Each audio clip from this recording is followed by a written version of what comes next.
I was on a flight that got stuck on the runway. And I tell you, we sat on the runway so long that it took all the scriptures I could think of.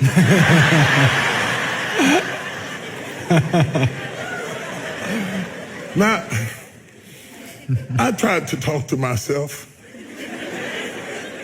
I said, you were sitting at the house, and then you got in the car and you were sitting in the car, and they drove you to the airport and you were sitting in the airport, and now you're sitting on the plane. Why are you so irritated?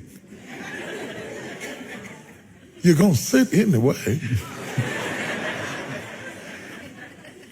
And I said, if the plane were to take off, you'd still be sitting. And when you landed, you'd go get in the car so you could sit. And you get in the car and sit in the car so you could go to the hotel and sit. So what are you mad about?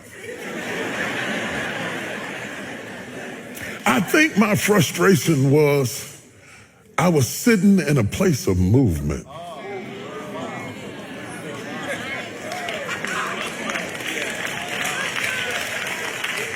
The agony of life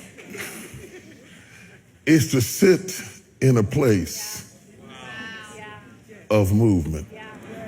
You spoke of hesitation, but the word that leaped in my spirit that I wanted to leave with you is frustration. I think that there are people in this room who are frustrated. And you try to make yourself feel content, and you feel guilty that you're not content, and you say, I ought to be thankful for what I have. And like me, you're trying to use rationale to put up with the situation that you're not called to. And what keeps needling you is, I belong up there. And yet I'm stuck right here. And there you are in a place of movement, watching other people take off.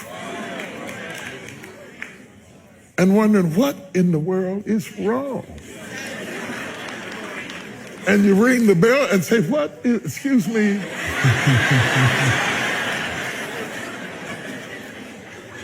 We've been sitting. We're out of peanuts. They don't have no more Diet Coke, and the potato chips are stale. Can we go?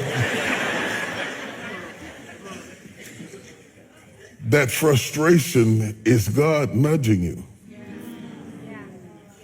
That he has placed you in a position of movement. And if you are not moving, something is broken. And I want you to understand this. There are people who stay on the ground, and they're happy to be there because they never imagined themselves in the air. But you are not one of them.